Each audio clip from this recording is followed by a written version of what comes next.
চলমান যুদ্ধ পরিস্থিতি কিংবা কোনো সংকট কিংবা দুর্ভিক্ষ এটার ভয়ে আমাদের অনেক মানুষকে দেখা যায় যে আমরা নিত্য প্রয়োজনীয় খাদ্যদ্রব্য বিশেষ করে এবং অন্যান্য একান্ত প্রয়োজনীয় সামগ্রীগুলো আমরা অধিক পরিমাণে কিনে নিজের বাসা বাড়িতে রেখে দিই। কমার্শিয়াল উদ্দেশ্যে বা বাণিজ্যিক উদ্দেশ্যে যেরকম রাখার নজির আছে, আমাদের ব্যক্তিগত প্রয়োজনে আমরা অনেকে এটি রেখে দিই। সংকটময় পরিস্থিতিতে খাদ্যদ্রব্য এবং অন্যান্য নিত্য প্রয়োজনীয় পণ্য সামগ্রী অধিক পরিমাণে কিনে রাখার শরীয়ী বিধান কি? খুবই গুরুত্বপূর্ণ একটি প্রশ্ন। প্রিয় দর্শক, এই প্রশ্ন উত্তরে বলতে চাই, খাদ্যদ্রব্য বা অন্যান্য পণ্য সামগ্রী কেউ যদি অধিক পরিমাণে কিনে রাখেন এবং পরবর্তীতে যখন এর দাম বেড়ে যাবে তখন বেশি প্রফিটে তিনি বিক্রি করেন, এটাকে বলা হয় এহতেকার বা মজুতকরণ। আর এর বিপরীতে নিজের বা নিজের পরিবারের জন্য জীবন ধারণ করবার বা ব্যবহার করবার জন্য যদি এই জাতীয় পণ্য সামগ্রী কেউ কিনে রাখেন বা জমা করে রাখেন, এটাকে বলা হয় ইদ্দেখার বা সঞ্চয় করা।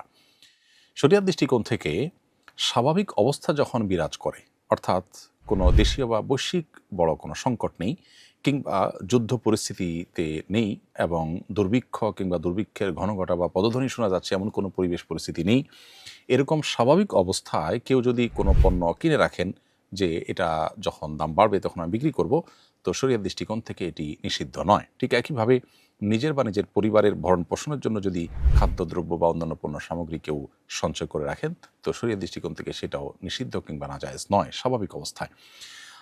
আমাদের দেশে আলু, পেঁয়াজ, রসুন এ জাতীয় অনেক ফসল আছে যে ফসল সারা বছর জুড়ে হয় না, বরং নির্দিষ্ট সময়ে হয় এবং এত অধিক পরিমাণে হয় যে এটা ওই সময়ে সারা দেশে মানুষ খেয়ে শেষ করতে পারেন না। ফলশ্রুতিতে এই ফসলের একটা অংশ বরং রেখে দিতে হয়, মজুত করতে হয় এবং যে সময় ফসল হয় না তখন এটি মানুষের মধ্যে সরবরাহ করতে হয়। নবী করিম সাল্লাল্লাহু আলাইহি ওয়াসাল্লাম তার পরিবারের জন্য এক বছরের খাদ্যশস্য একসাথে দিয়ে দিতেন।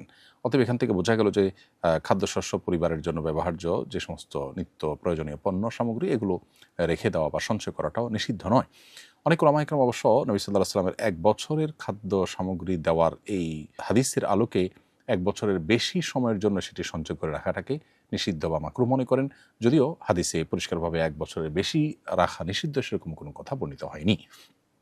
এবার আসা যাক, সংকটকালীন সময়ে আমরা যদি এমনটি করি, বিশেষ করে চলমান যুদ্ধ পরিস্থিতি কিংবা কোনো সংকট কিংবা দুর্ভিক্ষ এটার ভয়ে আমাদের অনেক মানুষকে দেখা যায় যে আমরা নিত্য প্রয়োজনীয় খাদ্যদ্রব্য বিশেষ করে এবং অন্যান্য একান্ত প্রয়োজনীয় সামগ্রীগুলো আমরা অধিক পরিমাণে কিনে নিজের বাসা বাড়িতে রেখে দিই। কমার্শিয়াল উদ্দেশ্যে বা বাণিজ্যিক উদ্দেশ্যে যেরকম রাখার নজির আছে, আমাদের ব্যক্তিগত প্রয়োজনে আমরা অনেকে এটি রেখে দিই। এই ব্যাপারে শরিয়ার দৃষ্টিকোণ হলো, এর ফলে যদি মানুষের ক্ষতির কোনো শঙ্কা থাকে বা মানুষের কষ্টের কোনো কারণ হয় তাহলে সেটি কিন্তু জায়েজ নয়। এমনকি স্বাভাবিক অবস্থাতেও যদি মানুষের ক্ষতি হতে পারে, এই পর্যায়ে যদি কেউ সঞ্চয় করেন কিংবা মজুতদারি করেন তাহলে সেটাকে শরিয়া অনুমোদন করে না। শরিয়ার মূল উদ্দেশ্য হলো মানুষের জন্য ক্ষতির কোনো কারণ যেন না হয়, সেভাবে নিজের ব্যবসা বাণিজ্য নিজের সব কিছুকে পরিচালনা করা। কারণ নবী করিম সাল্লাল্লাহু আলাইহি ওয়াসাল্লাম বলেছেন, লা দরারা ওয়ালা দিরারা, একজন মুসলমান কাউকে ক্ষতিগ্রস্ত যেমন করতে পারবেন না, নিজেও ক্ষতিগ্রস্ত নিজে থেকে হতে পারবেন না। আরেকটি হাদিসে নবী সাল্লাল্লাহু আলাইহি ওয়াসাল্লাম বলেছেন, মান দররাহ দররাহুল্লাহ ওয়া মান শাক্কা শাক্কাল্লাহু আলাইহি। অর্থাৎ যে ব্যক্তি কারোর ক্ষতি সাধন করবে, আল্লাহ রাব্বুল আলামিন তার জন্য ক্ষতি সাধন করার ফয়সালা করবেন। কেউ যদি কারোর কষ্টের কারণ হয়, আল্লাহ তাআলা তার জন্য কষ্টকে অবধারিত করে দিবেন। এজন্য একজন মুসলমান কখনো এমন কিছু করতে পারে না যা অন্যের কষ্টের কারণ হতে পারে। এখন সংকটকালীন সময়ে যদি আপনি যে কোনো পণ্য, খাদ্য, দ্রব্য ইত্যাদি আপনি মজুত করে রাখেন, তাহলে আপনি জানেন যে কয়েকদিনের মধ্যে বা অল্প সময়ের মধ্যে বা কিছু সময় পর মানুষ যখন সংকটে পড়বে, জিনিস থাকবে না, বাজারে পাওয়া যাবে না, তখন আপনি এটার দাম বাড়িয়ে বিক্রি করবেন। কোনো জিনিসের দাম বাড়তে পারে এটা জেনে আপনি বর্তমানে যা আছে সেটা আপনি সরিয়ে রাখলেন, পরবর্তীতে দাম বাড়ার পরে বিক্রি করলেন। এই বিষয়গুলো শরিয়ার দৃষ্টিকোণ থেকে জায়েজ নয়। নবী সাল্লাল্লাহু আলাইহি ওয়াসাল্লাম বলেছেন, লা ইয়াহতাকিরু ইল্লা খাতি। এই জাতীয় মজুতদারি সেই করে যে অপরাধী, যে গুনাহগার, অর্থাৎ কোনো ভালো মানুষ এটি করতে পারে না। আর নিজের পরিবারের জন্য সঞ্চয়ের জন্য বা ব্যবহারের জন্য যে খাদ্যদ্রব্য ইত্যাদি কেনার ব্যাপার আছে, এক্ষেত্রেও একই কথা প্রযোজ্য যে যদি এর ফলে ক্রাইসিস তৈরি হয় বাজারে বা অন্য মানুষের জন্য তাহলে সেটা জায়েজ নেই। যেমন আমরা কোভিড-19 সময় লক্ষ্য করেছি যে অনেকে চাল, ডাল, তেল, লবণ, নিত্য প্রয়োজনীয় জিনিসপত্র তার আশপাশের দোকান থেকে তার টাকা আছে বলে তিনি অনেক পরিমাণে কিনে তার বাসায় সঞ্চয় করেছেন এবং এভাবে কয়েকজন নিয়ে পুরো দোকানে জিনিস শেষ করে ফেলেছেন। বাকি অন্য মানুষের কিনতে গিয়ে দেখা গেছে যে সংকট এবং অভাব দেখা দিয়েছে। তো এ ধরনের পরিস্থিতিতে যেহেতু অন্য মানুষের কষ্ট হয়, বিধায় এই পরিমাণে কেনা যে যার ফলে অন্যের কষ্ট হতে পারে, বা আমি এরকম আমার মতো আর অনেকে কিনলে সংকট তৈরি হতে পারে, এরকম যদি হয় তাহলে সেক্ষেত্রে একজন ইমানদার এ ধরনের সঞ্চয় করা থেকেও বিরত থাকবেন। বরং কঠিন এবং সংকটময় পরিস্থিতিতে ইমানদার আল্লাহর উপর তাওয়াক্কুল করবেন, ভরসা করবেন। তিনি তার জায়গা থেকে চেষ্টা করবেন এবং তার বিশ্বাস থাকতে হবে, আমি যতই সঞ্চয় করি না কেন, আল্লাহ যদি আমার জন্য ভোগান্তি এবং কষ্ট লিখে রাখেন সেটা আমাকে পোহাতেই হবে।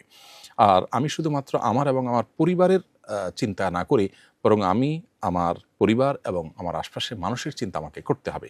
এটাই হলো দ্বীনের শিক্ষা, এটাই হলো ইসলামী মূল্যবোধ, এবং এটাই হলো আল্লাহ রাব্বুল আলামিন আমাদেরকে যে দিন দিয়েছেন সেই দিনের সৌন্দর্য। বিধায় সেই জিনিসটি আমাদের চর্চা করতে হবে, এবং অধিক মুনাফার উদ্দেশ্যে মজুতদারি করা, সংকট তৈরি করা এবং অধিক মুনাফার জন্য অবৈধভাবে মজুতদারি করা, এটা যেমন একজন মুসলমানের জন্য সাজে না, ঠিক তেমনিভাবে নিজের এবং নিজের পরিবারকে বাঁচাবার জন্য অধিক পরিমাণে সঞ্চয় করে বাজারে সংকট তৈরি করা, বা অনেক মানুষ সঞ্চয় করলে সংকট তৈরি হতে পারে সেরকম পরিস্থিতির সৃষ্টি করা, এটা কোনো ইমানদারের জন্য জায়েজ নয়।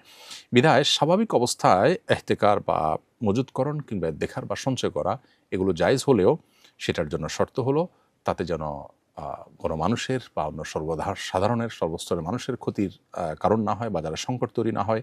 কৃত্রিম সংকট তৈরি করার উদ্দেশ্যে যদি করা হয় সেটা সর্বাবস্থায় নাজায়েজ হয়। আর আপৎকালীন সময়ে সংকটকালীন সময়ে, যুদ্ধাবস্থা বা দুর্ভিক্ষ চলাকালীন সময় বা দুর্ভিক্ষের ঘনঘটা বা পদধ্বনি শোনা যায় এরকম সময়গুলোতেও আমাদের দায়িত্বশীল আচরণ করতে হবে, আল্লাহর উপর ভরসা রাখতে হবে, এবং শুধুমাত্র নিজের এবং নিজের পরিবারের চিন্তা না করে গোটা সমাজের মানুষের চিন্তা করতে হবে। না হলে আমরা গুনাহগার হতে পারি, আল্লাহর কাছে জবাবদিহিতার মুখোমুখি হতে পারি।